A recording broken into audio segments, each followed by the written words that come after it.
Hi, this is Acme with the Bulletin Board Heroes here at Vox Markets for Monday, the 23rd of May. Starting off with CentralNic, where the fundamentals seem to be stunning. Great update from the company today, and the market, I suppose, not exactly anticipating it. We've been in a consolidation mode since last November, but maybe after 6 months of consolidation, it's time for a breakout. End of day close above the initial May resistance at 138 could take the shares up to the top of that rising trend channel from back in September as soon as the end of June, and really only back well below the current level of the 50 and 200 day moving averages at 126, really questioning the imminent break to the upside.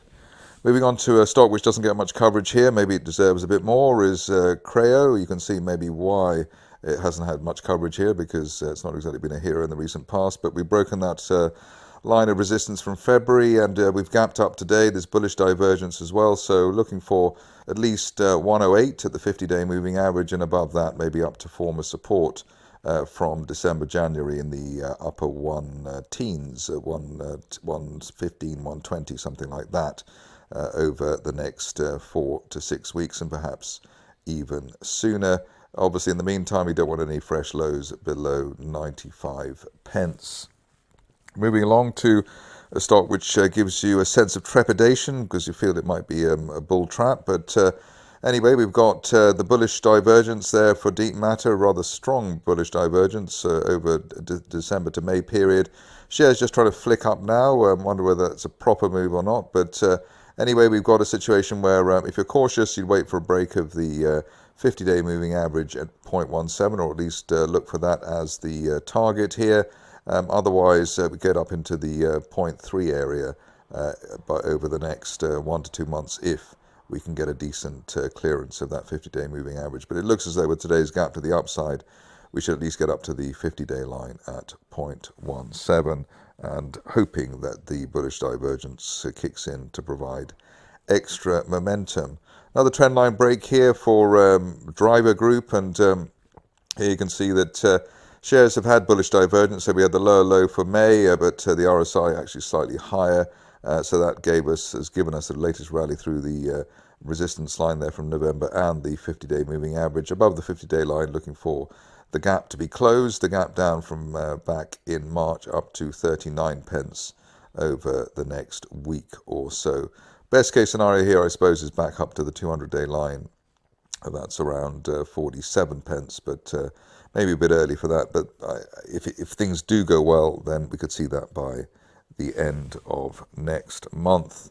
On to a stock which always causes a bit of a giggle in the back row, Futura Medical. Here we've had shares gapping higher with the higher low for May versus back in March, April. The 50-day moving average now rising, which is helpful, and above that at 28 pence. We could see a retest at least of the initial 2022 resistance around 40 pence, but we need to stay above that 50-day line. Otherwise, this will just be another flash in the pan as we had back in April. Moving along to Kromek, which I've been eyeing up for the last few days, maybe a bit late now actually, but just wanted to see how this panned out. We had the gap higher off the low, bear trap below 9 pence or 9.5 pence. Now we've got a 50-day moving average which is rising, which suggests that we should at least get up to the 200-day moving average at 14 pence and maybe up to 18 pence by the end of next month, especially if we can get a decent weekly close back above former June to December support there at 12, or just call it 13 pence. Above 13, looking for 18 on Kromek, and that's valid while we hold at least above the 50-day line at 10.5 pence. On to Moonpig, which is not the type of stock we normally look at, but because it's thin sort of opportunities at the moment in the micro caps, we've got Moonpig here. That's hit the broadening triangle target that we had a little while back. We've got the rising 50-day line. That suggests that an end-of-day close through £2.66 and that March resistance line could get us up to £3 over the next 2 to 4 weeks.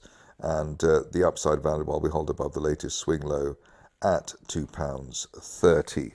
Just a couple of stocks to go now. First one is Petroneft, and here we've gapped off that line of support from March, which is looking encouraging. We've also got a rising 50-day moving average as well. So the longer we stay above 1.3 pence on the 50-day line, the greater the chance of a retest of April resistance at 1.9 pence. And obviously the upside dependent on there being no fresh lows below that support line from back in March. Finishing off with one of my pet stocks. I'm not quite sure exactly why it's a pet stock, but I turned into a believer of the story. Maybe some other people have as well, but we bounced off that uptrend line from July, which we did last week at 1 3/4 pence, and above that looking to try and break that resistance line from back in October at 2 3/4 pence to then unleash a potential fresh leg to the upside as high as 4.5 pence over the next 2 to 3 months. But ideally, we don't close that gap, the floor of that gap there at 1.95 pence. That's it for me today. More updates tomorrow.